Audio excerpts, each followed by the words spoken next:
அண்மை செய்தியை பார்த்து வருகிறோம். அதிமுக பொதுச் செயலாளர் இபிஎஸ்-உடன் தேமுதிக பொருளாளர் சுதீஷ் திடீரென சந்தித்த நிலையில் சுதீஷுக்கு ஏமாற்றம் என்ற ஒரு அண்மை செய்தி தற்போது வெளியாகியிருக்கிறது. கூடுதல் விவரங்களோடு இணைகிறார் செய்தியாளர் லதா. லதா, வணக்கம். விரிவான விவரங்கள். வணக்கம்.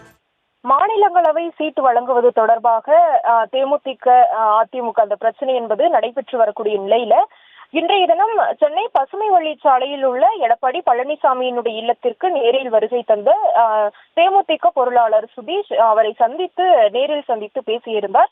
இந்த திடீர் சந்திப்பு என்பது தற்பொழுது நடைபெற்றிருக்கக்கூடிய நிலையில அரசியல் முக்கியத்துவம் வாய்ந்த ஒன்றாக பார்க்கப்பட்டு இருக்கிறது.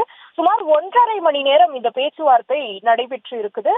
முக்கியமாக இதுல என்னென்ன விஷயங்கள் பேசியிருக்காங்க அப்படின்னா, சுதீஷை பொறுத்த வரைக்கும் நீங்கள் வாக்குறுதி கொடுத்ததால் தான் நான் மக்களவை தேர்தலில் போட்டியிடல, அதனால நீங்கள் வாக்குறுதி கொடுத்தபடி மாநிலங்களவை சீட்டு கொடுக்க வேண்டும் என்று அவர் தரப்பில் கூறியதாக தகவல் என்பது கிடைச்சிருக்கு. அதே போல இபிஎஸ்ஐ பொறுத்த வரைக்கும் இந்த முறை அந்த சீட் என்பது வழங்கப்பட மாட்டாது என்று மறுத்திருக்கிறார். மேலும் 2026 தேர்தலை நாம் கூட்டணி அமைத்து நல்லபடியாக சந்திப்போம், அதன் பிறகு வரக்கூடிய மாநிலங்களவை தேர்தலின் போது தேமுதிகவுக்கு ஒரு சீட்டு வழங்குகிறோம், வேண்டும் என்றால் சொல்லுங்கள், இப்பொழுதே அதற்கான ஒப்பந்தத்தை போட்டுக் கொள்ளலாம் என்ற ஒரு உறுதியை இபிஎஸ் அளித்ததாக சொல்லப்படுகிறது.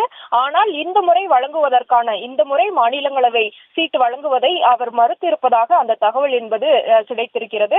எனவே இரண்டு தரப்புமே அவர்களினுடைய முடிவில் பின்வாங்காமல் உறுதியாக இருக்கக்கூடிய ஒரு சூழல்ல முடிவு எட்டப்படாமல் இருக்கிறது. மேலும் தொடர்ந்து பேச்சுவார்த்தை அடுத்தடுத்த நாட்கள்ல நடக்கும் என்று எதிர்பார்க்கப்படுகிறது.